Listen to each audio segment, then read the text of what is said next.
titulado Lazos de Amor. Así hemos titulado la serie de este mes, Lazos de Amor. Pero para poder nosotros entender por qué hemos titulado a esta serie Lazos de Amor, es porque después de hablar de una restauración, podemos nosotros pensar que entonces estamos, o nuestro corazón o nuestro ser está listo, y es más, amamos a Dios. Si yo les preguntara en esta tarde a los que estamos aquí, ¿cuántos de los que están aquí aman a Dios? Estoy seguro que me respondería el 100% de los que estamos aquí, que me dijera: yo amo a Dios. ¿Cierto o no? ¿Cuántos aman a Dios? No escuché, yo pensé que iba a escuchar un amén parejito. Dije, bueno, sí, aman a Dios, pero ya no escuché el amén parejito. Yo no sé si los que están en la transmisión podemos nosotros decir: usted que está viendo esta transmisión, ¿usted ama a Dios? Y otra vez hago la pregunta a los que estamos aquí: ¿cuántos de los que estamos aquí amamos a Dios? Creo que esa era la respuesta que originalmente había comentado que diríamos la mayoría de los que estamos aquí. Pero para hablar sobre si amamos a Dios o cómo amamos a Dios, quisiera que pudiésemos pensar en lo que Él nos ha planteado en su palabra. Y bueno, creo que es una buena parte del poder celebrar también el mes de la Biblia, sí, el mes de la Biblia, recordando lo que su palabra tiene para nosotros, porque este es el mes de la Biblia. Pero vamos a hablar sobre, estamos acostumbrados a hablar del amor de Dios hacia nosotros, ¿verdad? Y eso es lo que hablamos el mes pasado, la restauración que tiene que ver el amor de Dios hacia nosotros. Somos restaurados porque Dios nos ama. Pero bueno, ahora viene esta otra parte. Somos restaurados porque Dios nos ama. Y bien, ¿cómo respondemos nosotros a ese amor? Y el tema que hoy vamos a abarcar se llama decisiones importantes. Decisiones importantes. Antes de poder, siempre he dicho que todos los días y en todo momento, usted y yo estamos tomando decisiones a lo largo de nuestra vida y a lo largo del día. Desde, bueno, ni se diga, ¿verdad? Las mamás se andan rompiendo la cabeza y decidiéndose qué vamos a comer el día de hoy. Y terminamos de la mesa, terminamos de comer y prontamente están preocupadas porque, ¿y ahora qué vamos a cenar? ¿Verdad? Bueno, y estamos en ese círculo de tomando decisiones. Pero hay decisiones que hoy quiero que hablemos y abordemos acerca del amor. Oramos a Dios. Padre, muchas gracias por tu vida, por nuestra vida, Señor. Muchas gracias por tu amor y por tu sacrificio. Y hoy, al estar aquí reunidos, al estar aquí congregados, al estar aquí unidos a una sola voz, queremos levantar y queremos pedirte que esta tarde hables a nuestra vida, hables a nuestros corazones, de tal manera que no solamente seamos oidores, sino hacedores de tu palabra. Permite, Señor, que este tiempo sea un tiempo entonces de reflexión, un tiempo de avivamiento, un tiempo donde tú hablas a nuestro corazón y donde tú dices: siervo, sierva mía, hoy habla a tu corazón. Y entonces es un tiempo donde también tu iglesia dice: habla, Señor, que tus siervos y siervas oyen. Y la iglesia dice: amén. Amén. Siempre, como les decía, hemos tomado decisiones. Y me encanta poder reflexionar sobre lo que nosotros tenemos aquí en la palabra. Y hemos abierto, por si no lo tenían, abramos o mantengamos nuestras Biblias abiertas ahí en el Evangelio según San Mateo, en el capítulo 22. Mateo capítulo 22, versículos del 34 al 40, donde ya hemos leído. Y nos hace recordar este pasaje, la vida de Jesucristo. Vean, el contexto de Mateo capítulo 22, el contexto es que había un pleito, había una situación ahí. El contexto es cómo grupos estaban buscando hacer una pregunta y estaban haciendo preguntas capciosas, preguntas donde hicieran caer al maestro, preguntas donde fuese un punto importante para decirle: ven, que Él no es el Mesías, ven que Él es el que falla, Él tiene esto y está en nuestra contra. Y entonces cuando responde que el contexto de una pregunta era sobre precisamente sobre la cuestión del tributo, a quién hemos de pagar, porque si aquí Jesús dice que no paguemos, se le viene encima a Roma y entonces nos los quitamos de encima, ¿verdad? Ahorita le cae Hacienda y va a ver cómo no Hacienda va a temblar, porque Hacienda es Hacienda, ¿verdad? Pero si decimos que si es a Roma, entonces pues los demás qué, y Dios qué, y aquí es donde el pueblo se le va a venir encima.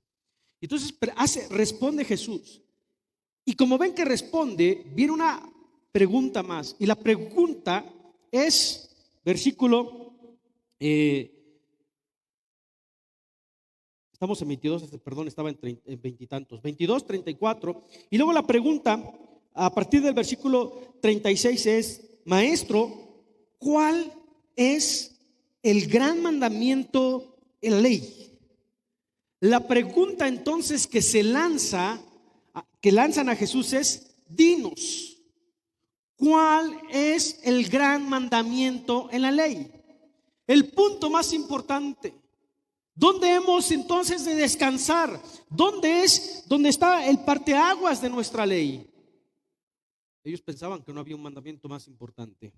A lo que Jesús responde, versículo 37.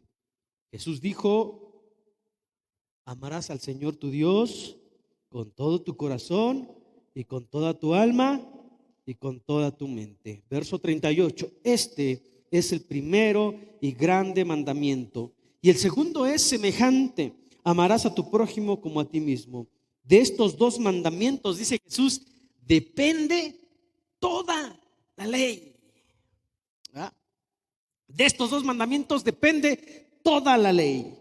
Y una de las cuestiones que podemos pensar acerca de este gran mandamiento, de la pregunta que se le hacía al Señor, era: dinos cuál es el gran mandamiento, el más importante, ¿de dónde podemos partir? A lo que entonces cuando Jesús dice: una sola cosa tenemos que entender, amarás al Señor tu Dios. Y me gusta cómo la versión lenguaje actual lo diría, que precisamente saben, hay que recordar de dónde viene esta respuesta. Jesús va a partir para responder a quienes le preguntaban del corazón más importante. Esto lo conocían específicamente, lo sabían muy bien los judíos, porque conocían la ley, porque eran expertos en la ley, porque ellos conocían perfectamente y se lo sabían de memoria, al grado que cuando Jesús cita este pasaje, ¿qué pasaje es? Deuteronomio 6, ¿verdad? Lo que hemos llamado, lo que se le denomina el Shema. Y el Shema, todo judío desde niño se lo sabe. Lo que nosotros no sabemos desde niños, bueno, nos debiéramos de saber, o bueno, al menos pienso que todos lo deberíamos de saber, porque yo me lo sé desde niño, ese pasaje que dice: en paz me acostaré y así mismo dormiré. Porque cada vez que me iba a acostar, mi abuela me decía que lo repitiera, y después de mi abuela, mi madre, y ahora pues resulta que es el pasaje que les enseñamos a nuestros hijos, ¿no? Ya voy a dormir, ¿cómo se dice? En paz me acostaré, y ya no los aprendemos. Es más, muchas ocasiones nos aprendemos el texto y no sabemos ni dónde está. Está bien, no hay problema, no vamos a. El punto es que era algo similar el Shema. El Shema es que todo niño se lo sabía, todo niño judío se lo sabía. Era una parte importante para el pueblo. ¿Cuál era el Shema? Oye Israel, Jehová nuestro Dios, Jehová uno es, y amarás al Señor tu Dios con toda tu mente, con todas tus fuerzas y con todo tu corazón. Y las escribirás estando empieza. Y ese es el Shema, el corazón. Deuteronomio capítulo 6 a partir del versículo 4. Y era un punto central, importante para el pueblo. Pero aquí el punto es que el pueblo tenía que tomar decisiones acerca de la ley o de lo que se le había demandado. Dios le había dicho al pueblo: yo seré tu Dios y ustedes serán mi ¿qué? Mi pueblo. Y ese es, en resumen, hermanos, en palabras o en el español, como usted quiera, eso es el pacto. ¿Qué es el pacto? Dios es nuestro Dios y nosotros somos su pueblo. Ese es el pacto.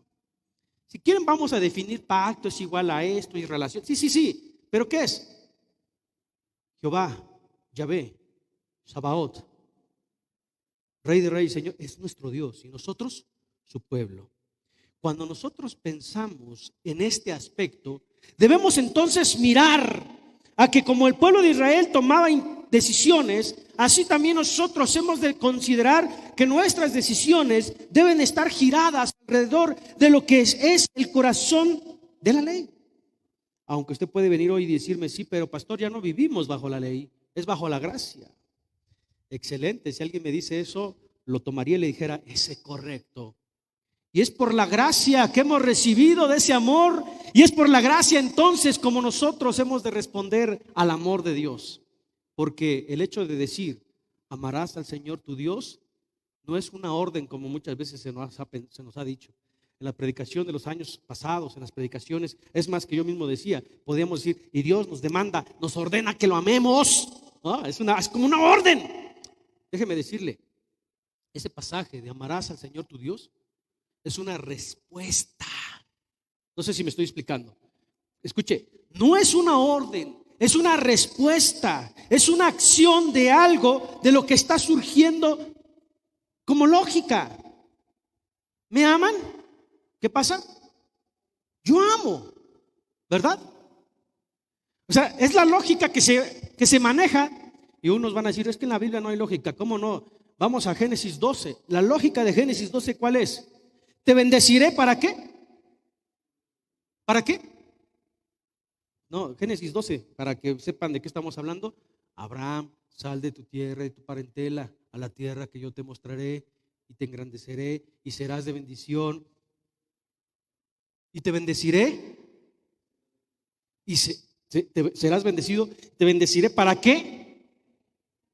Para que en ti sean benditas todas las familias de la tierra. Es decir, para que seas de bendición, ¿verdad? Es lógica. Te voy a bendecir, ¿para qué? Para que tú bendigas. Te voy a amar para que tú ames. Vean, una lógica, una respuesta. Entonces, esa parte del Shema, amarás al Señor, la respuesta que Dios le da a esas personas que estaban ahí, amar al Señor con toda tu mente, con todo tu corazón, no es un mandamiento como tal, si es algo que como lógica, como respuesta nosotros tendríamos al Señor. El punto es que el pueblo tenía que tomar decisiones importantes. Cuando nosotros veamos al Nuevo Testamento, una de las cartas del apóstol Pablo va a dedicar precisamente este espacio para hablar sobre el amor de Dios para con su iglesia, y hace una comparación. La comparación que hace el apóstol Pablo es de un matrimonio. ¿Sí se acuerdan? Dice, así como maridos, amad a vuestras mujeres, esposas, amad a vuestros esposos. Y entonces la comparación es, así como Cristo amó a su iglesia. Una comparación, fíjese bien. Y hoy quiero usar esta parte de la comparación. Cuando se nos ha dicho, o cuando decimos, o la pregunta es lanzada, amamos a Dios, la iglesia puede decir todo junto, y amén, muy bonito, parejitos y bonitos, y amén, hombre, qué gozo.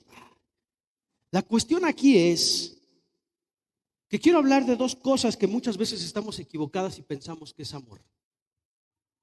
La primera es que cuando nosotros pensamos amar a Dios, es como los que le hacen la pregunta aquí al Señor. ¿Se acuerdan del apóstol Pablo? Pablo se califica y usa un calificativo diciendo, soy celoso de la ley, pensando que resguardando la ley, resguardando esa parte, demostraba su amor a Dios. Hoy está saliendo y se resurgiendo una corriente por ahí que dicen que cuidan la sana doctrina. Pues que la sigan cuidando. El problema es que no cuidan a las personas muchas veces, porque se creen defensores de la ley, de la doctrina. Cuando Cristo vino y a demostrar y a defender a los que vino. Sin embargo, tendríamos que pensar en lo que Pablo decía, celoso de la ley. Muchas veces podemos decir, ¿por qué?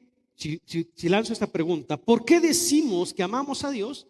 Pastor, pues voy a la iglesia, soy cristiano, doy mi diezmo, hago esto y el otro. No, si me ponen a hacer, yo hago y deshago. Yo amo a Dios. Y es la primera parte en la que confundimos. Porque soy pastor, amo a Dios. No es cierto. No confundamos el temor, porque muchas veces puede haber un temor hacia Dios pero no puede haber un amor hacia Dios. Si podemos ir nosotros al Antiguo Testamento, varios pasajes que nos van a hablar de que el pueblo temía a Dios. Y entonces uno de los pasajes que me encanta es ahí cuando el Señor viene y dice que el pueblo estaba a la orilla del monte, y entonces el Señor le había dicho: santifíquense porque hoy voy a estar o voy a visitar al pueblo. Y dice la Biblia, ¿no?, que hubo truenos, relámpagos y se nubló y todo, y habló el Señor con trompeta, y que entonces dice la Biblia, y el pueblo tuvo mucho miedo, mucho temor. La palabra es temor. Y entonces le dicen: Moisés, oye mejor vete tú a hablar con Dios, no sea que nosotros muramos con él. ¿Se acuerdan de ese pasaje? O sea, el pueblo tenía temor, respetaba a Dios y sabía lo que Dios era capaz de hacer, sabía la situación, pero eso no significa que amaran a Dios. Podemos decirlo que nacimos en una cristiana, o como por ahí decía, ¿no?, nací entre las páginas de la Biblia. Pues con mucho que hayas nacido entre las páginas de la Biblia, no significa que amemos a Dios.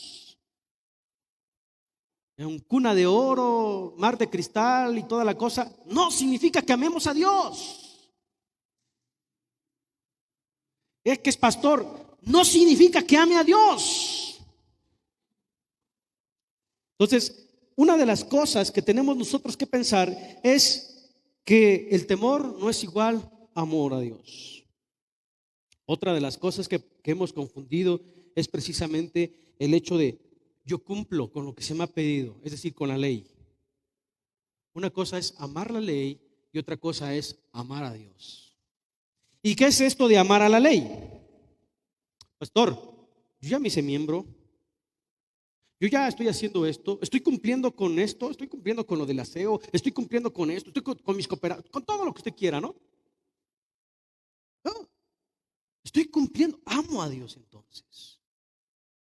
Es más, salgo a evangelizar, amo a Dios. No confundamos que ciertos cumplimientos nos llevan o que seas igual a amar a Dios. Y quiero entonces decir por qué estoy comentando esto. Cuando la Biblia nos pone como ejemplo precisamente el matrimonio, yo recuerdo que cuando mi esposa era mi novia, voy a sacar aquí unas cositas, no le pedí permiso, pero no voy a decir cosas malas, amor. Cuando mi esposa era mi novia, yo recuerdo que todavía una ocasión llegando a la iglesia, todavía lo hice una vez siendo mi esposa, y eso pensándolo bien, creo que lo debo de volver a hacer. El punto es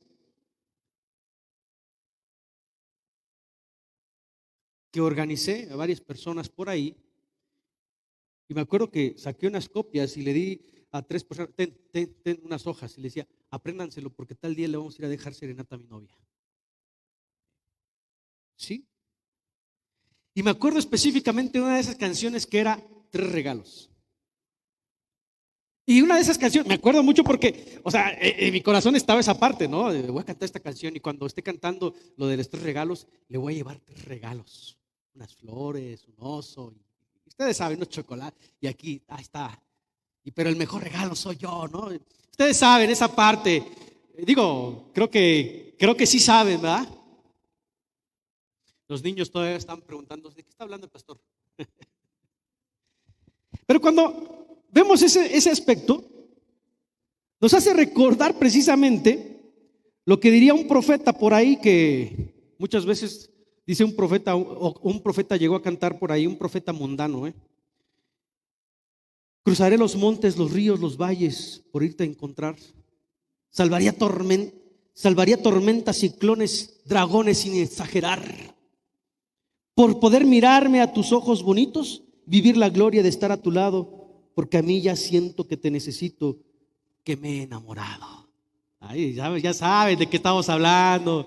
No se hagan que la Virgen les habla, dice por ahí el dicho. Bueno, pastor, ¿qué tiene que ver todo eso con lo que estamos hablando? Mucho. Esta letra, mis acciones que les estoy comentando, eran acciones movidas, eran acciones que me hacían para demostrar realmente la persona a la que yo amaba.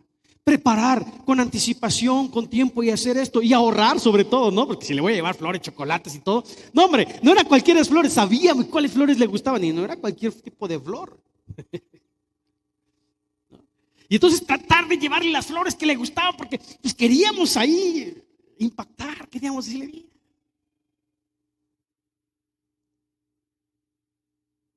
Siempre el amor tiene expresiones y una de las cosas que nosotros tenemos que pensar precisamente es qué formas para decir ¿por qué amamos a Dios? Y la Biblia nos habla y nos dice por qué amamos a Dios. La Biblia nos dice cómo sabemos que amamos a Dios. Y quiero que vayamos ahí en el Evangelio según San Juan.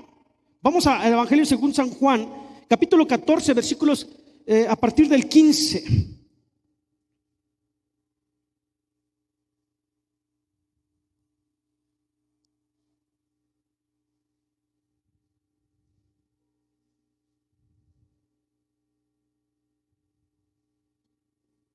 Juan capítulo 14, versículo 15. ¿Alguien lo puede leer en voz audible? ¿Qué dice Juan capítulo 14, versículo? Y ese, si traen ustedes un marcador, por favor subráyenlo, píntenlo, remárquenlo, porque esa es una de las cosas para decir, yo amo a Dios, amas a Dios. Ahí viene la cuestión. Bíblicamente nos dice, ¿cómo sabemos si realmente amamos a Dios? ¿Qué dice? ¿Alguien lo puede leer? Y bien cortito, ¿verdad? No es mucho choro, hermanos. No es mucho rollo lo que se necesita saber para saber si amamos a Dios realmente. Y la Biblia dice, y me encanta esta parte, me encanta porque precisamente empieza Jesucristo y Jesucristo va a decir, oigan, ¿ciertamente me aman? Pues si realmente me aman, guarden mis mandamientos. En otras versiones, alguien nos tira en versión lenguaje actual o Dios habla hoy o NBI o traducción al día. ¿Qué dice? En lugar de guardar, porque ese guardar está muy bien, pero luego realmente somos literalistas que lo guardamos todo bien y por eso la Biblia está bien guardada. ¿Usted qué versión es? Sí obedecen mis mandamientos. Acá, ¿cómo lo dice? Lo mismo, ahí está. Yo quería remarcar esta parte. La versión 60 dice, guarden mis mandamientos. A veces somos muy literalistas y guardamos y lo guardamos muy bien. Vamos a estar su Biblia bien guardadita, pastor. Bien guardadita, o sea, bien guardada. La palabra o la traducción que me encanta es esta traducción. Si me aman, ¿qué dice? Obedecen mis mandamientos. Son personas o son un pueblo obediente. Y eso es lo que pasó con el pueblo de Israel. Ustedes serán mi pueblo, yo seré su Dios. Obedezcan. ¿Y qué es lo que pasa con el pueblo de Israel? No hay una obediencia a Dios. En cosas tan sencillas, hermanos, en cosas tan sencillas, el pueblo de Israel desobedece a Dios. En cosas tan prácticas, el pueblo de Dios desobedece. Cuando nosotros decimos amar a Dios, una de las frases que yo he escuchado mucho en estos días y años pasados es esa frase de no tengo tiempo. ¿Cierto o no? Es que no tengo tiempo. Y yo les decía esta imagen precisamente de este profeta mundano que canta esta canción. Yo les decía lo de mi caso porque aun cuando no tengamos tiempo, cuando usted ama a alguien, realmente este canto se convierte en su himno lema y no le importa cruzar mares, ríos o enfrentarse a dragones. De verdad, usted dice, oye, pastoritos, acuérdense cuando se enamoraron los adultos, los chavos, ¿a poco no estás dispuesto a? O sea, en serio, esa risita fue nerviosa. Claro que están dispuestos, porque esa parte, cuando realmente decimos amar a Dios, no es la parte de que sí amo a Dios y pueda estar en la iglesia y yo pueda decir en la iglesia, yo amo a Dios y Señor, te amo, te adoro, te alabo, oh Padre, gracias y Señor. Y cuando decimos, más de tiempo, no tengo tiempo. Caray. Caray. Yo recuerdo, bueno, hoy en día yo no sé si los celulares nos han estropeado esa parte, porque hoy en día ya nada más la extrañamos o lo extrañamos a lo mejor y ahí le mandamos un mensaje, ay, te extraño, mi amor. Ah, yo también, ¿no? Pero yo recuerdo que todavía en mi época no había nada de eso, y en la época de muchos, híjole, sí era bien bonito, porque a lo mejor ya extrañamos, y cuando ya extrañábamos, ya quería que diera la hora para ir a verlo o verla, ¿no? Así de que, híjoles, quedamos a las 3. No, pero desde la 1 estábamos tratar de estar listos, no importando que tratar. Y el tiempo se nos iba de volada. Cuando ya tengo que ir, un minutito, 5 minutos más. Cuando nos vamos a dormir, estamos despertando, 5 minutos. Así es cuando estábamos con ella, con él, ¿no? 5 minutos. Y esos 5 se convertían en media hora. Y esa media hora se convertía en 1 hora. Pero con el Señor no es así. Y decimos amar a Dios y nos tememos ese tiempo para decir, Señor, de verdad tengo tiempo para ti, tengo tiempo para buscarte, tengo tiempo para encontrarte, tengo tiempo, no tengo tiempo. ¿Y cómo dices que amas a Dios? Obedece sus mandamientos, guarda sus mandamientos, pero no tienes tiempo. ¿No creen que nos contradecimos? Por eso me encanta la ilustración que Pablo hace acerca del matrimonio. Porque en el matrimonio, cuando dice amarás a tu esposa, entendemos ese amor. El otro punto de amar a Dios, o cómo saber si amamos a Dios, o las decisiones que nosotros tenemos que tomar en esto, es precisamente lo que nos pide.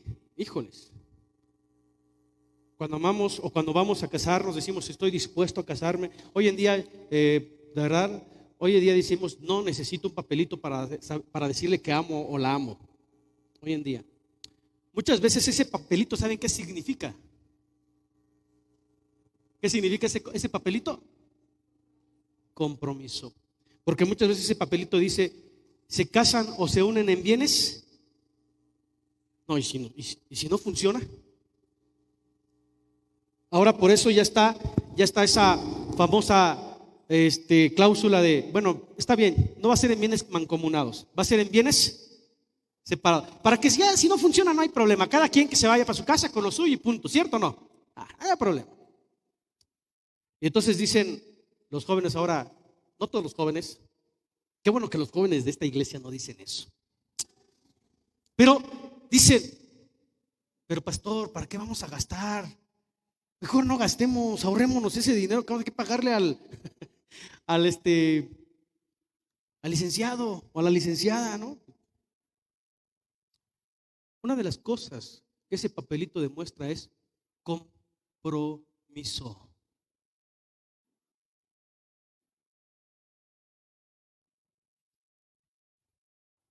Otra de las cosas que suceden es que,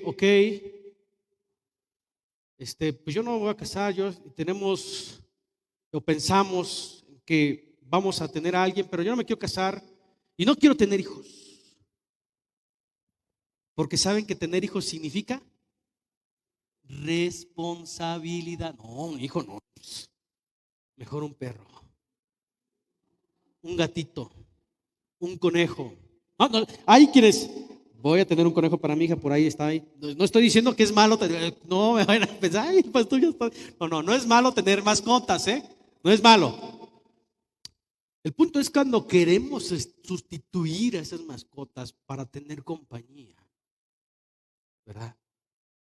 ¿Pero por qué? Estas dos palabras que nos pegan, nos golpean y que queremos hacer a un lado: compromiso y responsabilidad. Que precisamente amor significa eso. Amar significa comprometerte. Por eso la Biblia dice, de tal manera amó Dios al mundo que se compromete con el mundo. ¿Y cómo sabemos que se comprometió con el mundo? Que dio a su único hijo. Hubo un compromiso de Dios para con el mundo. Amó al mundo. Dios se compromete con el mundo. Vean ustedes. Pero también significa responsabilidad. De tal manera que amó al mundo para que todo aquel que en él crea no se pierda. Hay una responsabilidad detrás de ello. Una perdición, una salvación. Y la iglesia de hoy en día solamente quiere la pura salvación y el puro o sea, cuando digo me refiero, Señor, vénganos tu reino, sí, hijo mío, pero vas a hacer esto. No, eso después, Señor. Primero, lo primero, bendíceme entonces, Señor. No, esa parte de bendíceme, dame, Señor. Y cuando tú estás dispuesto a amar, aprendemos en el matrimonio que una de las fallas o uno de nuestros grandes problemas que tenemos en los matrimonios después de cierto tiempo es que muchas parejas, ya sea hombre o mujer, llegan y la queja de la mayoría es que yo siempre soy el que tengo que dar, yo soy el que siempre tengo que aceptar o la que tengo que aceptar, cualquiera de los dos, ¿no? Yo soy el que siempre, ¿sí o no? O sea, esa es una de las situaciones, vaya. Pero cuando comparamos, y por eso me encanta esta parte de la Biblia, porque cuando comparamos y lo que Dios dice, así como Cristo amó a su iglesia, es lo que Santiago dice más adelante. Santiago más adelante dice, oh almas adúlteras. Está cañón esto, ¿eh?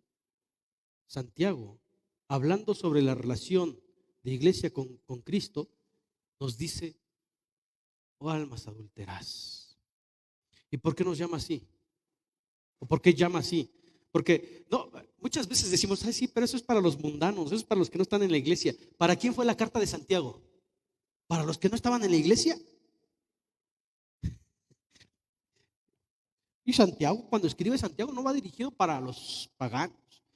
La carta de Santiago no estaba dirigido para los que no eran de la iglesia, era para los que pertenecían a la iglesia. Pero bueno, el punto es que cuando dice, oh almas adúlteras, tiene que ver precisamente que cómo nosotros hemos fallado, y es siempre Dios viniendo, llegando a nosotros. No es cierto, hermanos, que a veces pensamos que somos nosotros, que a veces, no sé si cuántos tengan esa imagen, que tienen una imagen de estar así como que, ay, es que Dios, y yo estoy ruega y ruega a Dios, ¿no? Cuando realmente la verdad bíblica, y la Biblia a lo largo de las páginas nos enseña que es Dios cada día quien viene y viene y viene y viene y viene a nosotros. Es Dios quien viene y nos dice vengan, es Dios quien hace y vengan, es Dios quien, me explico, a lo largo de la Biblia es Dios quien nos está llegando a nuestro encuentro. No somos nosotros, ay, es que yo no quiero saber nada de Dios porque yo me acerqué y entonces Dios me hizo esto. Espérate, tú no te acercaste, Dios vino a tu encuentro cuando tú estabas en esa situación. Dios vino a ti, quiso mostrar tu amor. Ay, es que la verdad es que yo decía y mira lo que sucedió, fatalismo en mi vida. Espérate, Dios sigue mostrando tu amor. Pero somos como esos niños berrinchudos que cuando no queremos o cuando no vemos, cuando no obtenemos lo que queremos, estamos con el bebé. De verdad, el cristiano es así. Ese dicho que está haciendo sus berrinches porque que le compren, ¿no? Y que se va a revolcar hasta que le compren algo en el centro comercial. No sé si ustedes han visto sus videos allá en las redes, y el niño haciendo sus berrinches hasta que, o sea, el niño se está muriendo haciendo el berrinche hasta que ya la mamá dice, yo tengo. Y el niño, como arte de magia, ¿no? Y va bien contento a veces así es el cristiano. Quiere hacer sus berrinches con Dios y venir y decir, Señor, es que tú madre, y es que tú no me quieres. Espérate. A veces yo digo, Señor, dales un zape, por favor. Lo bueno es que Dios no me escucha, hermanos, cuando digo eso, ¿no? Señor, dales. O sea, una de las cosas que tenemos que aprender es que nosotros venimos y decimos amar a Dios, tenemos una responsabilidad y tenemos un también compromiso con Él. Quiero que me acompañe a Mateo capítulo 15. Mateo capítulo 15, versículo 14.